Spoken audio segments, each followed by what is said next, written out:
Bom dia para quem é do dia, boa noite para quem é da noite. Estamos aqui novamente com o pessoal da Soul, que já deu muita explanação com o Moldflow. Se vocês não viram os vídeos anteriores, correm lá, deem uma olhada. A gente vai falar de um assunto bastante pertinente à nossa área e que foi solicitação da rede e que é bem trabalhoso tanto de fazer quanto de interpretar. Então o pessoal da Soul aí vai dar uma explanação geral aí no assunto de hoje. Vamos lá? Tudo bem? Beleza, Ziliane? Tudo certo. Obrigado aí por mais uma oportunidade, Imagina, tamo junto pela aí. parceria. Como você disse, né, a gente já fez um vídeo anterior sobre Moldflow. Ensinamos ali o pessoal passo a passo de como desenvolver um projeto, sem ensinar nada, de cara aberta, com o coração aberto para que possa impulsionar esse segmento no nosso país. E hoje a gente vai dar continuidade em um dos tópicos mais complexos aí do Moldflow, que é a deformação. Não só do Moldflow, como para o segmento em geral, né, velho? É um tópico muito complexo. Sim, para quem não nos conhece, né, a Soul está no mercado há mais de 6 anos. Eu tenho mais de 23 anos de experiência no mercado. Eu trilhei todo o caminho ali de chão de fábrica, operador de máquina, preparador de máquina, analista de processo, analista de desenvolvimento, até chegar a cargo de coordenador global.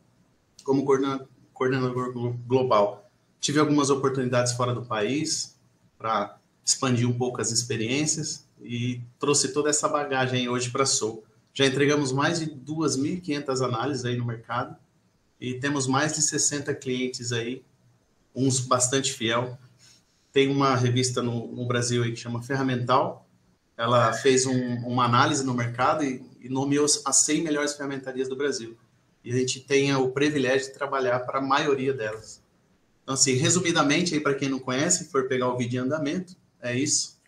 Deixa eu passar a palavra aí para o meu sócio, Roberto, falar um pouco também. Bom, primeiramente, mais uma vez, obrigado pelo espaço, por ceder essa oportunidade para nós.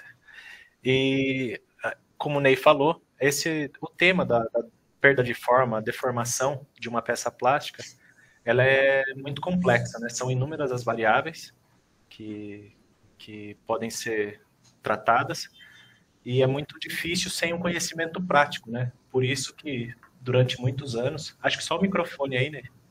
Deixa eu fechar aqui. Por isso que durante muitos anos ficou um estereótipo de que a análise de Moldflow ela era muita figurinha colorida, né? Então a gente vem dia a dia quebrando esse paradigma, mostrando resultados realmente práticos, funcionais, não só para perda de forma, mas num contexto geral, né? Você poder definir uma máquina injetora da forma correta, saber se a peça realmente vai funcionar ou não, se uma falha realmente vai ser replicada na prática ou não, enfim. Isso é algo que a gente vem trabalhando sério no mercado para desmistificar e realmente ser 100% funcional. Lógico que alguns ajustes em relação à prática existem, né? Não é porque o software aparece lá para nós um tempo de injeção de 1.8 segundos, que deve ser 1.8, pode oscilar um pouco para mais, um pouco para menos, dependendo de algo que precise em específico, né? Muitas vezes tem um apelo estético, ou um afloramento de fibra, ou algo assim, na prática se consegue ajustar, mas eu diria que o nível de assertividade é realmente muito bom. Eu vou compartilhar um pouquinho a tela, para a gente ir para a interface, né? Então vamos lá, legal. Bom, essa daqui é a nossa peça de exemplo, né? Então, a gente tem aqui o resultado da nossa deformação. Então, nós temos, a princípio, todos os efeitos. Temos a deformação em X.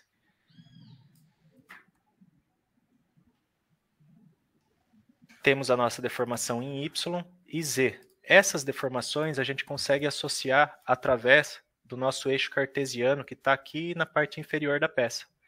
Então, vamos supor, parte em X, a gente consegue prever que são 0,4 e 0,4. Porém, aqui existe um detalhe muito bacana da gente considerar. Quando o software ele nos dá a perda de forma, ela sempre considera a deformação mais a contração do molde. Cada termoplástico tem o seu valor de contração, então a gente pode determinar isso no software para quê? Para que ele desconsidere a contração e nos mostre apenas a deformação genuína. Nesse caso aqui, o nosso material ele é um PP, Então eu vou colocar aqui um valor de contração de 1,5%, e aí a gente vai conseguir observar apenas a deformação genuína, ou seja, ele está desconsiderando a contração de 1,5 e vai nos mostrar apenas o que é divergente do modelo original.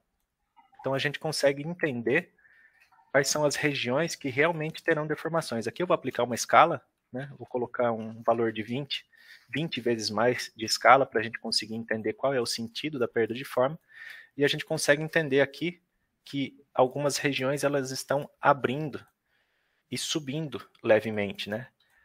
As regiões das torres, elas tendem a descer, e se a gente fizer isso também no eixo Z, por exemplo, ele vai replicar da mesma forma.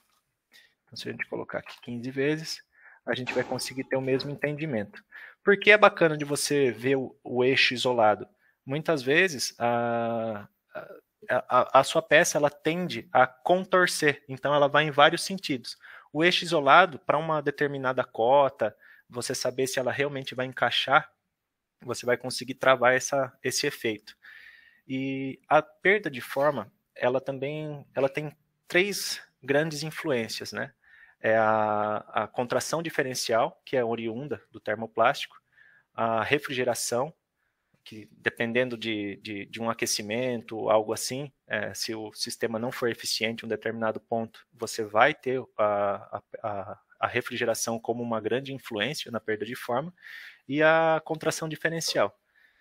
99% dos casos, a maior influência na perda de forma sempre vai ser a contração diferencial. Lógico, salvo algumas condições, por exemplo, um material que tenha carga de fibra, alguma coisa assim, que aí você tem que ter um cuidado a mais, até na definição do ponto de injeção, né? Você tem que ter esse cuidado, esse feeling. E uma refrigeração mal projetada, dutos muito distantes, regiões de aquecimento, também são pontos de atenção que podem influenciar. A partir disso, aplicando a nossa contração, entendendo os níveis de deformação da peça, entram algumas questões práticas que a gente tem que considerar. Eu vou colocar aqui para se tornar mais fácil, eu vou deixar a deformação mais a contração, para a gente conseguir entender de forma mais prática. Vamos supor, na sua linha de montagem lá, o departamento de qualidade, ele quer fazer o teste no dimensional, colocar numa máquina tridimensional e entender a perda de forma através de um GDIT, de um dispositivo de controle dimensional, né? Vamos supor que essa região de encaixe aqui, ela seria a região de travamento do meu GDIT. Então, a gente tem condição de determinar para o software que esta seja a região. Então, a gente vem aqui, a gente pode selecionar um nó específico, né? E travar a partir desse nó a nossa perda de forma. Então, a gente vai poder notar que a perda de forma ela vai acontecer. Note como ela mudou. Aqui seria um ponto zero, que é a região de menor escala, e a região contrária dela, ela joga toda a deformação para lá. Então imagina que a gente tem um friso longo, e o seu dispositivo de controle, ele vai pegar exatamente do centro e vai distribuir essa deformação. Se o friso estiver subindo as pontas, logicamente a hora que você apoiar o centro dele, ele vai ter uma dimensão num extremo e outra dimensão no outro. Então isso é muito bacana, é algo que a gente consegue considerar. O mesmo é válido, vamos supor, eu quero definir um ponto de ancoragem para as regiões de fixação, a região de parafusamento, mesma coisa. Você consegue determinar o anchor plane e jogar a deformação toda para o sentido contrário. Então são formas de avaliação. E o que a gente vê muito no mercado é a dificuldade de se avaliar corretamente essa perda de forma. E isso acaba comprometendo o cliente final. Porque muitas vezes você vai vender um valor X de deformação e por inexperiência ou algo do gênero acaba interpretando errado esse resultado e o cliente no final, lá na ponta, eu vou medir minha peça. Pô, mas você me vendeu 2 décimos de perda de forma. Agora eu coloco no meu GDIT aqui, está dando 1 milímetro. Pô, mas a gente está medindo de forma errada. Talvez a gente não tenha fixado um ponto de ancoragem da mesma forma com a qual você vai trabalhar na prática. E um outro ponto muito bacana que o software ele nos dá é o que o Ney vai explanar com maiores detalhes daqui a pouquinho, que é o contraempeno, né? Muitas vezes... Oi? Desculpa só te interromper, acho que vale a pena você fazer uma cotazinha para eles verem também. Opa, legal. Conferência de uma cota, por exemplo, você tem uma cota crítica entre centos de montagens, Eliane, a gente consegue conferir e concretizar isso via simulação para o cliente. Ó, teu produto vai dar dentro da cota. Entendeu? Perfeito. Eu vou pegar algo bem simples aqui para nós, tá? Então, vamos considerar que aqui seria uma região de quina, uma cota crítica. Teria que estar travado um dimensional. Nós podemos selecionar os nossos nós e determinar e entender qual é o resultado final em termos de cota. Nós aplicamos aqui, então a gente vai conseguir entender da seguinte maneira. A cota inicial, que seria a sua peça mais a contração, ela dá um resultado de 52,53. Isso é o que você vai ter de 3D no molde, aplicado no molde a contração, tá? Após o processo de injeção, a sua peça ela vai estar com a medida final de 51,75.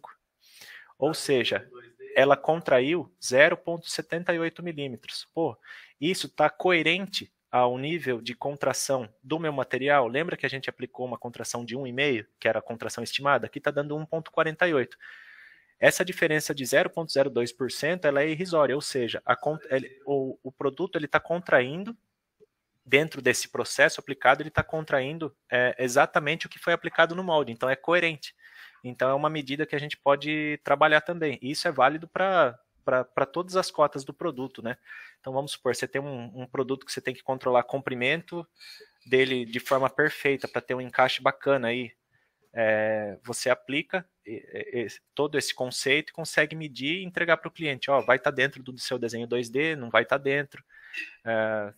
O seu processo ele consegue absorver, se eu precisar recalcar mais, deixar a peça maior, ou menor no caso, recalcando mais, diminui a contração volumétrica, ou se eu fizer um processo um pouco mais leve, consigo deixar o meu produto dentro do desenho 2D, fazendo com que ela contraia mais, enfim, você consegue fazer todos esses níveis de trabalho. E agora, só retomando um pouquinho, o software ele nos dá a condição, o Ney vai explicar com muito mais detalhes, né? Mas o software ele nos dá a condição de você exportar o modelo CAD deformado, ou seja, você consegue sobrepor ao seu produto original em softwares CAD para identificar as regiões onde a deformação vai ser mais acentuada e também nos dá a condição de realizar o contraempeno, que é você entregar para a ferramentaria, para o cliente, o modelo contraempenado para que ele use este modelo em retrabalho em pontos específicos para que ele tenha a peça mais próxima possível do CAD original. E isso a gente vem aplicando bastante no mercado, vem sendo muito funcional, a gente tem bons resultados, só que é diretamente envolvido ao conhecimento prático, tá? Isso é algo que a gente sempre bate, porque é uma responsabilidade muito grande. Imagina a gente pegar uma grade frontal de um automóvel, um molde extremamente caro, com muitas e muitas horas de usinagem, e a gente entrega um contraempeno errado. Cara, a gente, dependendo do tamanho da ferramentaria, poderia dizer que você fecha a planta do cara. Então, assim, a gente tem um nível de responsabilidade muito grande. E o que nos dá mais tranquilidade nesse trabalho é justamente o conhecimento prático. São os anos de bagagem, os anos que o Ney tem em tryout, no desenvolvimento. Eu também vim do chão de fábrica, tenho meu conhecimento muito voltado para a ferramentaria. Eu fiz manutenção e construção de molde durante vários anos dentro de multinacional. Então, isso nos dá uma visão macro e realmente chegar para o cliente e falar, cara, está fazendo sentido. Não está fazendo sentido. A gente precisa trabalhar de outra forma, enfim. É um trabalho complexo, bacana, mas hoje o software ele nos dá um recurso imenso, assim, imenso. Eu vou passar a palavra para o Ney, para ele mostrar para nós um case de sucesso, um dos muitos. E, mais uma vez, agradeço aí o espaço e estamos juntos sempre, tá, Ziliane? O que precisar da nossa parte aí, sempre conte conosco. A gente que agradece. Tá bom? A gente que agradece, Thiago. E tem muitas pessoas que justamente têm medo de fazer esse tipo de engenharia reversa porque eles não sabem o resultado final. E quando você tem domínio das janelas de processo